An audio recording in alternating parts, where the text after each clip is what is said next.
Hello दोस्तों, नमस्कार। अभी की सबसे बड़ी खबर आ रही है, जहां पर यूके राजदूत ने किया पीओके में मीरपुर का दौरा, तो भारत ने अब जताया कड़ा विरोध, बता दिया संप्रभुता का है उल्लंघन। जी हां दोस्तों, भारत ने दिया है इस मुद्दे पर करारा जवाब और मांगा है कारण। जी हां दोस्तों, साथ ही साथ आपको बताएंगे जहां पर क्या भारत के बालाकोट का डर है या कुछ और, क्यों पाकिस्तान ने किया एयर डिफेंस सिस्टम का अभ्यास, मौजूद रहे असीम मुनीर। जी हां दोस्तों, साथ ही साथ आपको बताएंगे जहां पर तनातनी के बीच मालदीव से 1200 किलोमीटर की दूरी पर भारत ने दिखाई ताकत, चीन के दुश्मन ने भी दिया साथ। जी हां दोस्तों, एक से एक बड़ी खबर आपको बताएंगे बंगाल में उत्तर प्रदेश के साधुओं के साथ में की गई है अभद्रता, उनके साथ हैवानियत किया गया है दोस्तों, जहां पर उनकी जटाएं खींचकर निर्वस्त्र कर डंडों से पीटा गया है, जिसके बाद पूरे भारत में मचा है रोष। एक से एक बड़ी खबर आपको बताएंगे, बनेगा वीडियो के अंत तक। लेकिन खबरों में आगे बढ़ने से पहले अगर आप भी अपने भारत देश का, भारतीय सेना का दिल से समर्थन करते और मानते हैं कि भारतीय सेना विश्व की नंबर 1 और बेहतरीन सेना और मोदी है तो मुमकिन है, तो इस वीडियो को भी कर दीजिए लाइक, चैनल कर दीजिए सब्सक्राइब, बेल आइकन दबाइए, साथ ही कमेंट बॉक्स में लिख दीजिएगा जय हिंद। जी हाँ दोस्तों, तो चलते हैं पहली और सबसे बड़ी खबर की तरफ, जहां यूके राजदूत ने किया पीओके में मीरपुर का दौरा, भारत ने जताया कड़ा विरोध, बताया संप्रभुता का उल्लंघन। दरअसल ब्रिटेन के उच्चायुक्त जैन मैरियट के पाकिस्तान अधिकृत कश्मीर दौरे पर भारत ने कड़ा विरोध जताते हुए इसे अपनी संप्रभुता का उल्लंघन बताया है। विदेश मंत्रालय ने शनिवार को कहा कि उसने 10 जनवरी 2024 को ब्रिटेन के विदेश कार्यालय के एक अधिकारी के साथ इस्लामाबाद में ब्रिटिश उच्चायुक्त की पाकिस्तान के कब्जे वाले कश्मीर की अत्यधिक आपत्तिजनक यात्रा को गंभीरता से लिया है। विदेश मंत्रालय ने बताया कि भारत की संप्रभुता और क्षेत्रीय अखंडता का ऐसा उल्लंघन अस्वीकार्य है। विदेश मंत्रालय के एक बयान में कहा गया है कि विदेश सचिव ने इस घटना पर भारत में ब्रिटिश उच्चायुक्त के समक्ष कड़ा विरोध दर्ज कराया है। जी हाँ दोस्तों, बहुत बड़ी खबर, यानी कि दोस्तों अब भारत ने इस मुद्दे पर जवाब दिया है और भारत के संप्रभुता अखंडता की उल्लंघन इसको बताया है। बहरहाल इस पर आपकी जो भी राय हो बताइएगा जरूर। अगली खबर आपको बता दें, जहां क्या भारत के बालाकोट का डर है पाकिस्तान में या कुछ और, पाकिस्तान ने किया एयर डिफेंस सिस्टम का अभ्यास, मौजूद रहे असीम मुनीर। जी हां, पाकिस्तान को बालाकोट जैसी एयर स्ट्राइक का डर सता रहा है, यही कारण है कि वो अपने एयर डिफेंस को मजबूत करने में लगा है। पाकिस्तान के कार्यवाहक पीएम अनवारुल हक काकड़ ने बीते कुछ दिनों पहले गिदड़ भभकी दी थी। इसमें उन्होंने कहा था कि बालाकोट एयर स्ट्राइक जैसा भारत ने कुछ किया तो पाकिस्तान करारा जवाब देगा। उनके इस बयान के बाद अब पाकिस्तानी सेना एक एयर डिफेंस एक्सरसाइज करती हुई दिखाई दे रही है, जो उनके अंदर बालाकोट जैसी एयर स्ट्राइक का डर दिखाता है। पाकिस्तानी सेना ने सोन मियामी में अल वाइजा 3rd 2024 अभ्यास किया। इस दौरान पाकिस्तानी सेना ने एयर डिफेंस टेक्नोलॉजी की फायरिंग की, जिसका अवलोकन पाक आर्मी चीफ जनरल असीम मुनीर ने किया। पाकिस्तानी सेना की ओर से जारी एक बयान में कहा गया कि वायु रक्षा प्रणालियों की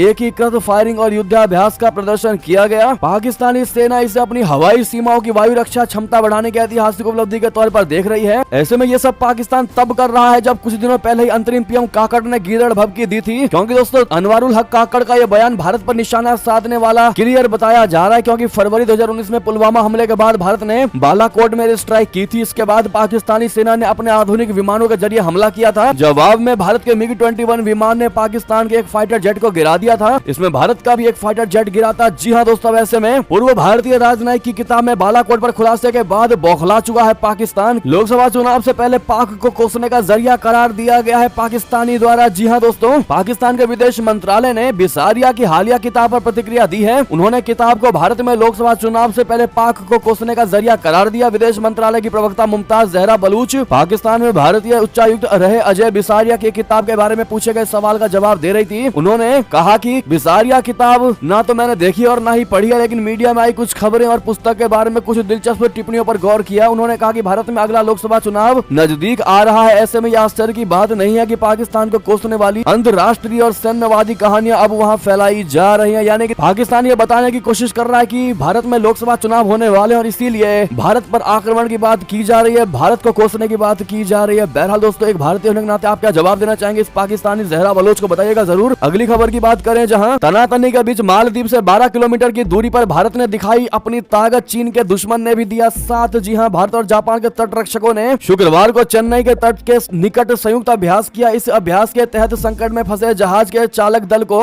बचाने के लिए तुरंत कदम उठाया गया। बंगाल की खाड़ी में सहयोग काइजिन कोड नाम से संयुक्त अभ्यास में उन्नत उपकरणों से लैस ICGS शौर्य और JCGS याशिमा ने MT मत्स्य दृष्टि और MV अन्वेषिका के चालक दल को बचाने के लिए कार्रवाई की। अगली खबर बता दें, भारत से मत उलझो, मालदीव के मुइज्जू खाने के लाले पड़ जाएंगे। जी हाँ, मुइज्जू को कोस रहे हैं मालदीव के ही लोग। बता दें, भारत और मालदीव के रिश्ते इस समय बेहद खराब चल रहे हैं और उसके पीछे की मुख्य वजह कोई और नहीं बल्कि खुद वहां का राष्ट्रपति मुइज्जू है। उन्होंने अपने चुनावी अभियान के दौरान खुलकर भारत का विरोधी नारा दिया था। अब जब मुइज्जू सत्ता में आ गए तो उनके मंत्री और पार्टी नेता बेकाबू हो गए। दशकों से सच्चा साथी रहा भारत अब मालदीव के सत्ताधारियों के निशाने पर है। दरअसल प्रधानमंत्री मोदी ने लक्षद्वीप के एक समुद्र तट पर बनाया गया अपना एक वीडियो पोस्ट किया। इसके बाद मालदीव के मंत्री और कुछ अन्य ने उनके लिए अपमानजनक भाषा का इस्तेमाल किया था, जिसके बाद सोशल मीडिया पर विवाद खड़ा हो गया था। इस पूरे विवाद में सबसे ज्यादा घाटा मालदीव को ही होने वाला है और ये बात दोस्तों हम नहीं बल्कि खुद मालदीव के लोग मुइज्जू से कह रहे हैं। मालदीव के निवासियों ने आशंका व्यक्त की है कि राजनयिक विवाद से दोनों देशों के बीच संबंधों में और तनाव आ सकता है और तगड़ा नुकसान हमें हो सकता है और खाने के लाले पड़ सकते हैं। जी हाँ, अगली खबर बता दें, हम ही तुमको पैसा दे और हम ही अपनी बेइज्जती करवाएं, हम ही बेइज्जत हों।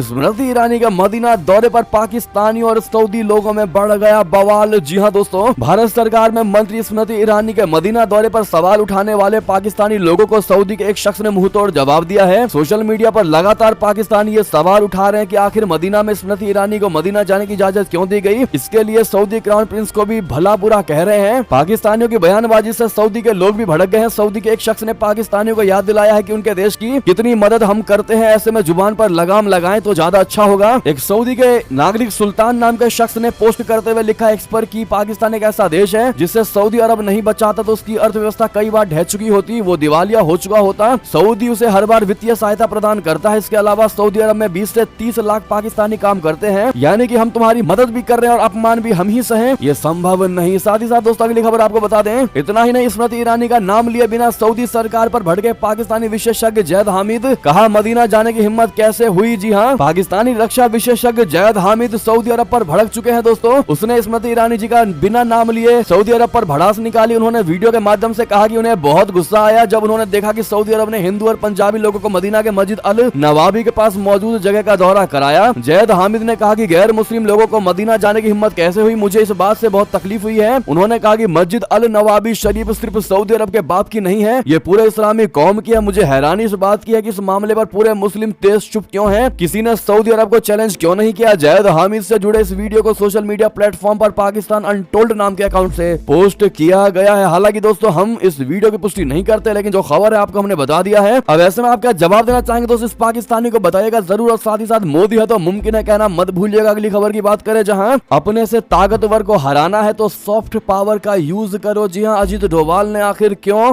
बापू के उस बात को याद किया आपको बता दें। राष्ट्रीय सुरक्षा सलाहकार अजीत डोभाल की नजर में महात्मा गांधी जी बेहतरीन रणनीतिकार थे। उन्होंने एक कार्यक्रम में कहा कि बापू ने अपने से मजबूत प्रतिद्वंदी को हराने के लिए सॉफ्ट पावर का इस्तेमाल किया था। वो शुक्रवार यानी 12 जनवरी को वरिष्ठ पत्रकार और पूर्व केंद्रीय मंत्री एमजे अकबर की किताब Gandhi a line in 3 campaigns के लॉन्च पर बोल रहे थे। डोभाल ने कहा कि अगर आप में अपने विरोधी को उस तरह से प्रभावित करने की क्षमता है जिस तरह से आप चाहते हैं कि वो प्रभावित हो, तो ये असली पावर है। सुरक्षा सलाहकार अजीत डोभाल ने कहा कि द्वितीय विश्व युद्ध और उसके बाद के युद्धों ने यह साबित करना शुरू कर दिया कि राजनीतिक उद्देश्यों को प्राप्त करने के लिए क्रूर सैन्य शक्ति सबसे अप्रभावी साधन थी। अगली खबर बता दें, राम मंदिर को लेकर विदेशों में भी है उत्साह। प्राण प्रतिष्ठा के दिन मॉरिशस में हिंदुओं के लिए खास छुट्टी का ऐलान। जी हां, अयोध्या में 22 जनवरी को होने वाले राम मंदिर प्राण प्रतिष्ठा की तैयारी जोरों पर चल रही है। इस कार्यक्रम पर पूरी दुनिया की नजर बनी हुई है। दुनिया भर में फैले हिंदू इस दिन का इंतजार कर रहे हैं जब भगवान राम को मंदिर में प्रवेश करवाया जाएगा। इस अवसर पर वो जश्न मनाने की तैयारी कर रहे हैं। इस बीच एक बड़ी खबर मॉरिशस से निकलकर सामने आ रही है। दरअसल मॉरिशस की सरकार ने एक अहम घोषणा कर दिया है जिसके तहत वहां 22 जनवरी को हिंदू आस्था वाले अधिकारियों को 2 घंटे की स्पेशल छुट्टी देने का ऐलान किया गया है। इस दौरान वे रामलला की प्राण प्रतिष्ठा के अवसर पर होने वाले स्थानीय कार्यक्रमों में शिरकत कर सकेंगे। मॉरिशस सरकार की ओर से इस बाबत एक बयान जारी किया गया है जिसमें कहा गया है कि कैबिनेट ने अयोध्या में होने वाले राम मंदिर के उद्घाटन के दिन हिंदू धर्म के अधिकारियों को 2 घंटे की विशेष छुट्टी देने पर सहमति व्यक्त की है। ऐसे में मॉरिशस के सरकार को दोस्तों आप लोग थैंक यू जरूर कहिएगा और कमेंट में जय श्री राम कहना मत भूलिएगा। साथ ही साथ अगली खबर आपको बता दें, जहां पर ताइवान चुनाव में मतदान हुआ खत्म। चीन या अमेरिका किसकी पसंद की बनेगी सरकार, बता दें। ताइवान के राष्ट्रपति और संसदीय चुनाव में मतदाताओं ने अपने मत डाल दिए हैं और आज शाम तक नतीजा घोषित होने की उम्मीद की जा रही है। इस चुनाव में राष्ट्रपति पद के 3 उम्मीदवार थे जिनके बीच मुकाबला हुआ। राष्ट्रपति पद के लिए मतदान में सत्तारूढ़ डेमोक्रेटिक प्रोग्रेसिव पार्टी की तरफ से मौजूदा उपराष्ट्रपति विलियम लाई चिंग थे। कुओमितांग पार्टी ले से न्यू ताइपे शहर के पूर्व मेयर हो यू ई और ताइवान पीपुल्स पार्टी से तीसरे पक्ष की तरफ से वेन जे उम्मीदवार थे। ताइवान के लोकतंत्र की भविष्य की दिशा दांव पर है। मौजूदा डीपी सरकार जो अमेरिका समर्थक है, चीन ने इस पार्टी के कई नेताओं को अलगाववादी करार दिया हुआ है और इसी पार्टी की सरकार फिलहाल ताइवान में है, जिसकी तरफ से विलियम लाई चिंगते राष्ट्रपति पद के उम्मीदवार है, जिन्हें ताइवान ने अलगाववादी नेता करार दिया है। तो वहीं केएमटी पार्टी जो चीन के साथ घनिष्ठ संबंध बनाना चाहती है, उसके उम्मीदवार हो यू ई है, जिसने चुनाव में चीन के साथ मजबूत आर्थिक संबंध बनाने का वादा किया है। केएमटी चीन समर्थक पार्टी है, जिसने कहा है कि वो अमेरिका के साथ भी अच्छे संबंध बनाने की कोशिश करेगी। बहरहाल दोस्तों, क्या लगता है आपको, किस देश समर्थित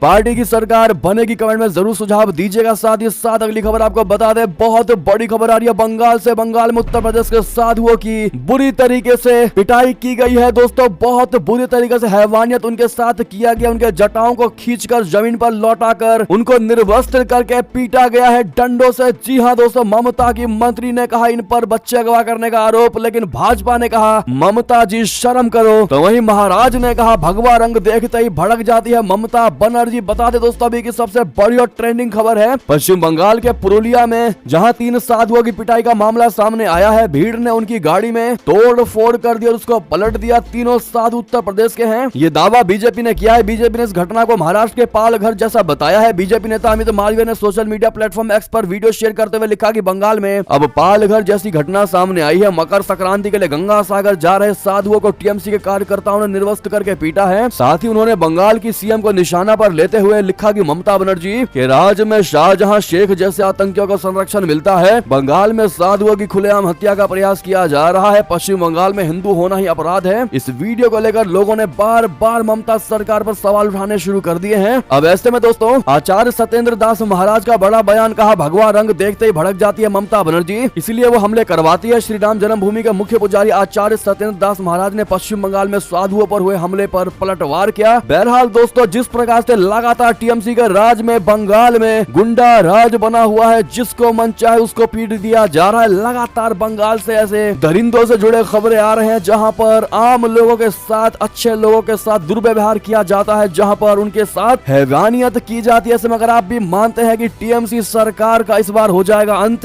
और बीजेपी बम्पर सीट के साथ जीतेगी चुनाव बंगाल में, तो कमेंट में बंगाल में आप किसकी सरकार देखना चाहते हैं दोस्तों 2024 में, कमेंट में लिख के जरूर बताइएगा। बहरहाल ये थी अभी की सारी बड़ी खबरें। आपको हमारी खबर कैसी लगी? आशा करता हूँ बहुत अच्छी लगी होगी। अगर थोड़ी भी अच्छी लगी है तो इस वीडियो को दोस्तों में, भाइयों में, साथियों में, रिश्तेदारों में शेयर अवश्य कर दीजिएगा। और अभी कर दीजिए इस वीडियो को लाइक, चैनल कर दीजिए सब्सक्राइब, बेल आइकन दबाइए। साथ ही कमेंट बॉक्स में लिख दीजिएगा जय हिंद जय भारत। और यहाँ तक बने रहने के लिए सभी का बहुत बहुत धन्यवाद। जय हिंद जय भारत।